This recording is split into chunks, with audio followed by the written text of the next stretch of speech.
Hello there, and welcome back to Andromeda. I'm here again today to show off some of the new features I've added since the last update video I had created. To start, I don't think you've seen me as this guy before. New animation for the wizard.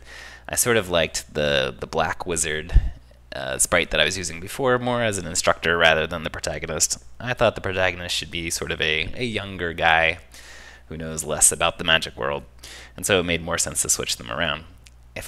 If you'll notice, I do have the black mage hanging out in what I am terming the wizarding school, and if you go up to him, you can see that he'll talk to us and say things which are nearly copyright infringing, but not quite. And I can scroll through his dialogue here, as we see.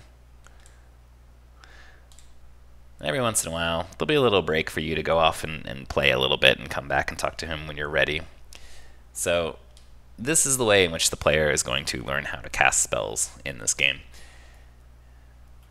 You can see he's asking us to cast this spell right now. Just the basic spell power button with no motion to it at all. I don't believe even that spell was in the game before. I figured the light spell wasn't actually useful and that I should make the most basic spell some sort of damaging spell. So this is what I'm terming Spell Burst. And you can see that he reacted to me casting it correctly. Anytime there is a condition for him to, basically anytime he wants you to do something, you can't get further in the dialogue without doing what he requests. So here, this is him teaching us how to add a projectile motion to our spell, which in this case will be casting non-elemental plus projectile means magic missile. And now he wants us to fight something. So this may be your first experience of combat in the game. I'm just having him spawn a blue slime. And once you do that, you can keep talking to him. He's just going to tell you this until you go ahead and defeat this guy. So we'll use the two spells that he showed us. Some magic missiles. I made an in-joke here about this spell burst looking a little bit like a sneeze. So, and to this point, you used to start out being able to cast fire spells, but I'm pressing my buttons right now. No fire is being added. That's because I've implemented a way in which you need to earn the new spell schools that you'll be using in the game. So here, I just had to fight one enemy to get it, but nonetheless, he spawns a fire crystal for me. This is the new item, which is going to teach me how to cast fire spells. And he's not going to continue talking until I go ahead and do the thing that he wants me to do. So I'm just going to do this. Once I use the fire crystal, you see this awesome animation. And he's happy to continue on with his speech, telling me that when I cast a spell, I can hit the fire button and cast a fire spell. So if you watch the other videos, you've seen that one before, you've seen that one.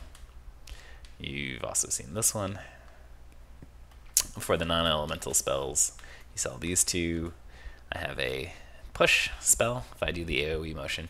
But I've also created a way in which you can add multiple spell motions to your spell, and it creates a brand new spell. So for fire, for example, I'm going to add fire, I'm going to add a projectile motion, and I'm going to add an AoE motion, which I may have, yes, I cast that correctly, and that creates the flare spell, which is just sort of slow moving, a little awkward to wield, but super high on damage, and it can hit multiple enemies. It's AoE. On the non-elemental side, same thing, I'm going to add a projectile motion, and then an AoE motion. And because I was at max spell power there, it created about 6 very damaging magic missiles, but if I cast it a little more quickly, there's only 4. They're less damaging. These spells both ramp up, well, this one in particular ramps up in the number of projectiles as well as the damage of the individual projectile. So it becomes pretty punishing at max spell levels. I also am going to give you the newest spell school that I created, which is Water. Right now it drops from the King Slime battle that you saw in one of my previous videos, but for my convenience as a developer, I've also placed a chest right in the Wizarding School that gives you access to it. So now I can also cast water spells. I'll quickly show these off. This is Geyser, I'm calling it. It's the easiest spell, no spell motion at all, and you just press the add water to it, whatever your water spell is. It's got a nice little push to it. Its range is very low, as you can see, so it's a little dangerous to use at times, but because of the pushback, it makes it a little safer. Then we've also got the projectile spell here, which I'm calling Torrent, and you can see creates a few different water bubbles, and it's affected by gravity. If these all hit the same enemy, it does pretty good damage. Most of the time, though, it's better for fighting groups anyway. And the final water spell is Puddle, I'm calling it. This does no damage, but it's simply there to slow down enemies who travel through it. So I could go out and fight some real enemies so that you can see that a little better, see what it does. Oh, that's a bug where the puddle I cast in another area continued to exist in the new area I walked out to. I'll have to fix that. This is the house you saw earlier, in which the player used to start. Now it's been purchased by this old lady. She wants your help with something. This is the closest thing to a quest that I currently have implemented in the game. She's trying to get you to clear out her basement, which has monsters in it who are misbehaving. And you can see she gives you a little hint there about where her basement is, because this is not a basement, it's a storage room. But she said look for the torches, it can be difficult to find. This is supposed to guide you to the first secret area in the game. And I can show off the water slow here. Really makes things super slow, makes me much safer, so I can take the time to cast a super powerful flare spell.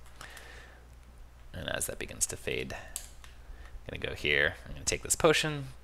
Potion isn't, being able to take the potion is not dependent on completing the quest at all. Just finding the area is what you get it for. But if you kill all the enemies in the area, then you get her thanks, and she'll give you cookies later. That's not really implemented in the game. It's just her being polite, and that's really the end of her dialogue tree there. So that's everything new in the game. One other little thing I could show this off very quickly is areas didn't used to persist in this game. They'd reset every time you left.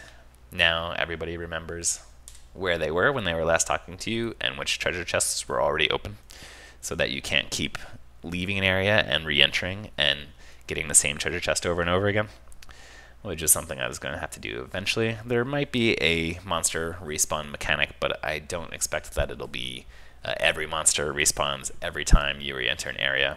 I really don't want people to be grinding too much. And then when we are fighting monsters, let's try out some of our new spells on them. I might have to tune down the damage on that a little bit. I'm sort of intentionally taking some hits here because I'm trying to get killed. These guys take a number of hits there, but eventually, there you go. So now when you die, instead of just sitting there invisibly, there's actually a respawn. So you'll start back here.